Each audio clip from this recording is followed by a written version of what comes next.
Hey bass friends, let's talk about this newfangled fan fret thing.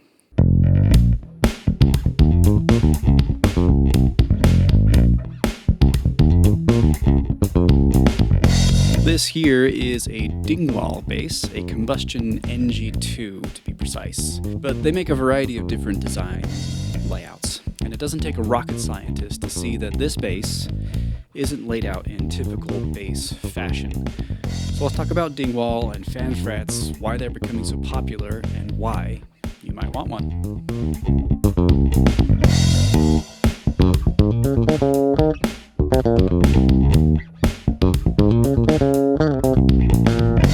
Dingwall is a Canadian company founded by Sheldon Dingwall and headquartered out of Saskatoon, Saskatchewan, Canada, which I thought was an interesting place, but it looks like a really nice place to live, so I can kind of see why he wanted to stay there.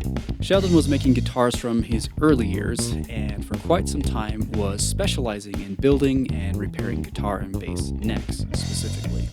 In the late 80s and early 90s, he started focusing on bass making specifically. While he was building basses, he was trying to figure out ways to make the low B strings sound better and be easier to play. He found a guy named Ralph Novak at a luthier convention who had won a US patent for the multiple scale fretboard, and he immediately saw that this would solve his low B problem. So Sheldon licensed that technology to build multi-scale bass necks using the Novax system. And thus, the Dingwall bass, as we know it today, was born. So what is this multi-scale system exactly?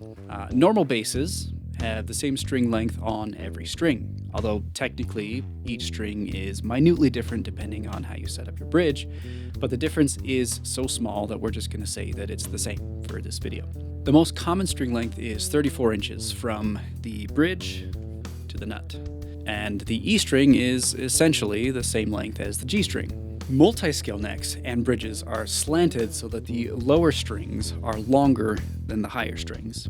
The intonation remains the same, it's still EADG, but it offers a few advantages over regular basses. One of those advantages is the difference in string tension between the higher and the lower strings.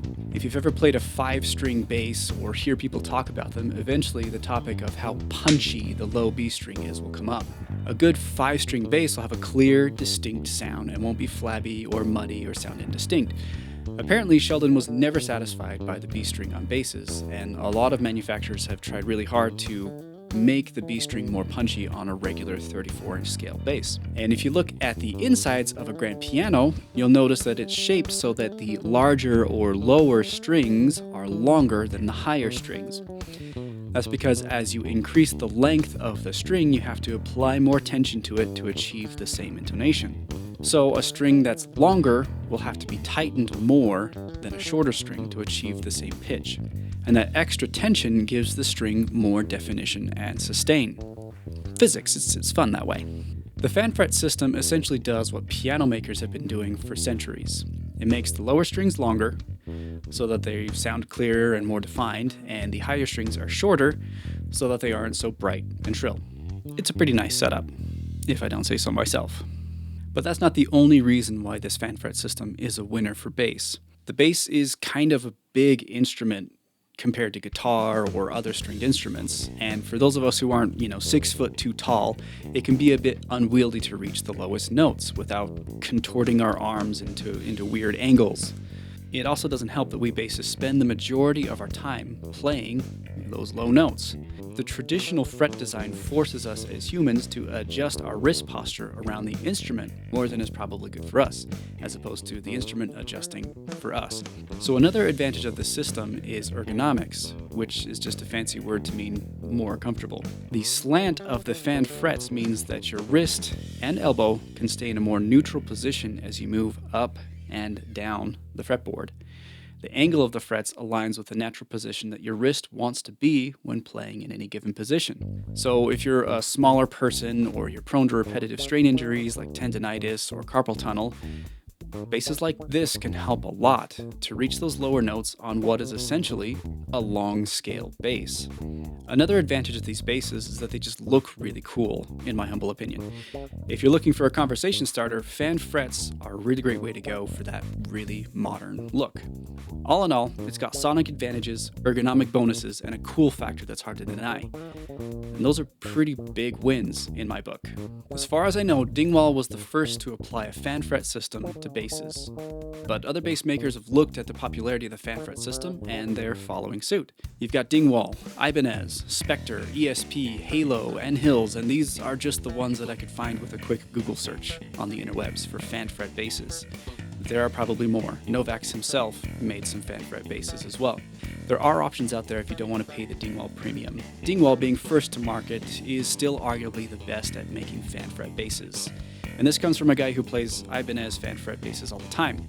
Regardless of whether you use Dingwall or something else, the benefits of the fan fret system are huge in my humble opinion again. With better string tension, ergonomics, and innovative designs, they pack a lot of really great benefits without any real big drawbacks. Some people are worried that it'll be too difficult to adjust from a standard fret system to a fan fret system, but that really hasn't been my experience. Give yourself a few days in the practice room adjusting to the quirks, and you'll be switching back and forth between them without any issues at all. I mean, you probably don't want to buy one and rush to a gig without giving it some time, but it's not as hard as you might think to get used to. Frankly, I think the multi-scale neck is the best innovation to come to the bass world since the jazz bass first came out. I'm a huge fan. But you let me know your thoughts. What do you think of fan frets? Do you have a bass with them? And if not, would you get one? Let me know, guys. Keep grooving, and I'll see you in the next one.